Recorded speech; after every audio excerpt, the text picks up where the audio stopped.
What's up, everybody? Peace and blessings. KG positive. How is your glass looking? Hopefully it's looking half full today. Mine definitely is half full, but I definitely got some stuff on my mind. Lord, I know y'all done seen the video of the pregnant mama in Chicago that got jumped on by the kids. This thing hurt my heart so much, y'all.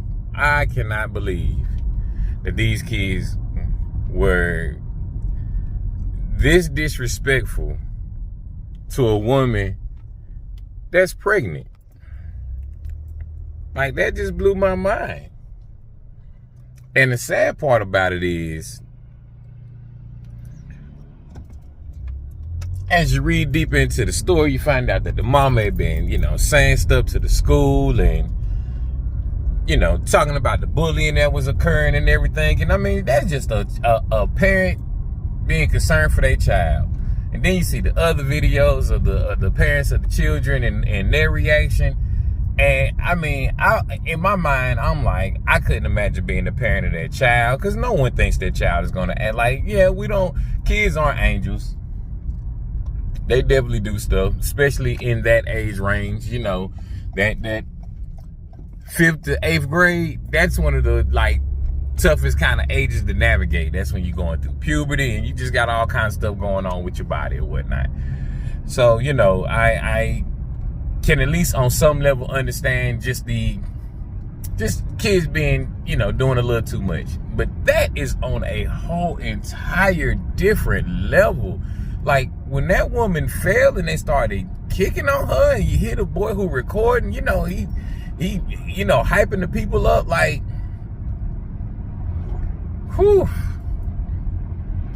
Y'all, we got to help change the mindset of ourselves, because this don't make no sense.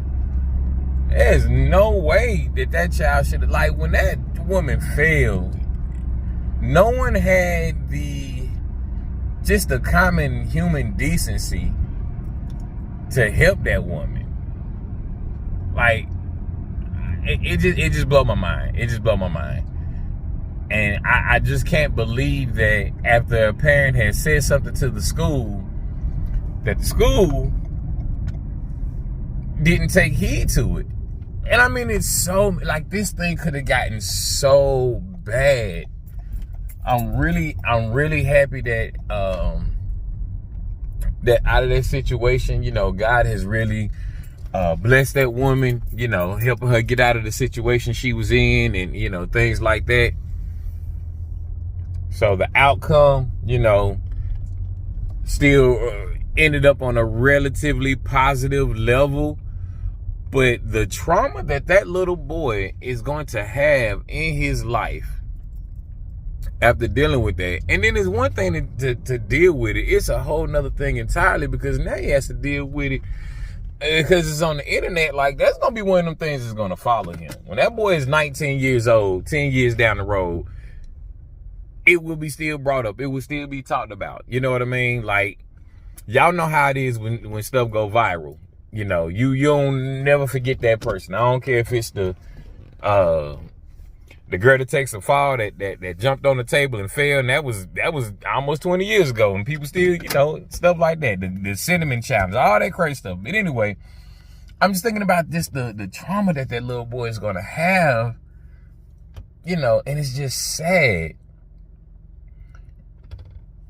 And when I talk about the kids, y'all, a lot of my videos seem to be going towards just the kids, I guess because they're the most in danger right now. Because they don't have the emotional maturity to process this stuff. They don't have, I guess, the parenting, the people in the community aren't being examples. I'm just not sure what the issue is. But I tell you, it really made me think about how you really have to have that connection with your kids, and you need to have the connection with the school. I often talk about my special needs child, and I say this whenever I, go to his IEP meetings and things like that. I say what we got to make sure is the school, the parents, and the therapy are all on the same level. Whatever one is doing, we all communicate well. And it kind of trips me out, and my wife for that matter, when they say kind of things like, you guys are really involved and, we just feel like we're doing what we're supposed to do as parents. We don't feel like we're doing anything that is, out of the ordinary, anything special. We're just being concerned parents and just trying to make sure we're getting the best care for our child. And even if he wasn't special needs, my other kids, they weren't special needs. I still was involved. I would do, my kids was in different cities. My older two girls was in different cities whenever they were, when they were younger. And I would literally drive to the school and just do a daddy pop-up. And it was to keep my kids, A, on point, and B, to let them know that we're concerned. We're concerned about your behavior. We're concerned about your grades. Even though they weren't having any of those behavioral grade problems, they needed to know that at any time a parent would pop up. And that gave the teachers some ammunition to be like, if they were acting up, don't make me call your parents. Like, that was a real fear for us growing up. Please don't call my mama at work. Please don't call my daddy work third shift. You call my daddy and wake my daddy up talking about Kareem been acting up. Oh my goodness. It's going to be a problem when we get home. Now I get that's a little more old school. A lot of people ain't, one of the first scriptures I learned was spare the rod, spoil the child. I can remember hearing that while the hand was coming down. And again, not condoning that, but that is a way a lot of us grew up, with chastisement. A lot of these kids don't know that, or the chastisement they know is different. It's more, cussing you out, hitting you with your bare hand and things like that, that can potentially teach kids some bad lessons when it comes to, handling emotions and abuse and things like that. But today's time, it doesn't seem like they have that. Like, a lot of times when you like, I'm gonna call your parents, you get on the phone with the parents, and the parents are defending the actions of the child and saying stuff like, I've seen videos of kids jumping on teachers because they took their cell phone, and I'm like, what in the world? Like, this world that we living in, y'all, it is crazy. Like, don't get me wrong. There are things that occur at schools that I can understand your child having a phone. But what was that elementary school child doing recording all that stuff? Why was all of those kids on the playground and excited to see that? Not one child, it didn't look right, and that one child in the crowd like, nah, y'all don't do that to help the mama, or just, it just blew my mind. It just blew my mind, and it hurt my heart.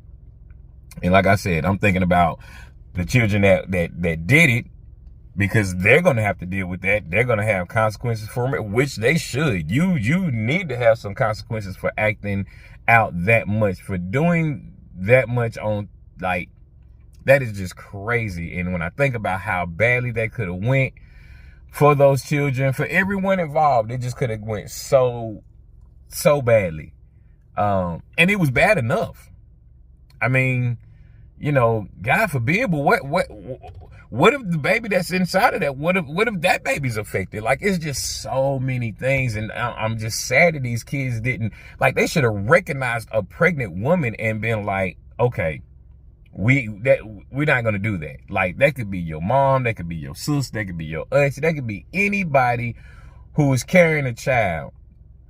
And they didn't have any regard for that woman's livelihood, for that woman's life, for the little boy. Like,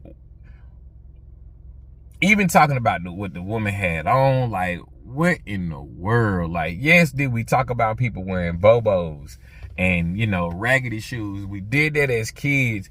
But the thing that's really crazy about all of that, kids picking on other kids for what they don't have, like any of those kids have a job. And it's just ridiculous, Yeah, that one right there messed me up, y'all.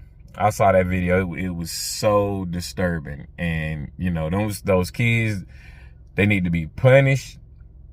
But they need to be punished in a way that, truly will rehabilitate. Because they're kids. They have a chance. They need to be punished and be made to go and do a whole lot of volunteer work. They need to work in battered women shelters. They need to really see, which I'm sure they see on some level, because, you know, I mean, I've never been to Chicago, you know, but the way they kind of portray Chicago, you know, as like it's, you know, one of those, you know, cities that's difficult to grow up in and to raise kids in and whatnot. But they need to see what the results of these type of traumas can lead to, and they need to see how these type of traumas are addressed and be healed, to hopefully rehabilitate those kids into becoming advocates, to make sure that they never perpetrate these type of crimes again, and that if they see something, they don't allow that to go down. Like, they step up, they tell somebody, they get an administrator involved, they do something to stop that from going on, because that is just ridiculous. Whew. Y'all pray over these babies. Pray over these babies. You know, pay attention. Get involved with whatever they got going on as far as with their schools or guidance counselors. You know, talk to your kids. Find out what's going on. I'm sure someone had to tell their parents about that child who gets bullied all the time. I don't know. Just, y'all, we got to do better. We got to help these kids. Because, you know, it's unfortunate, y'all, but bullying is real.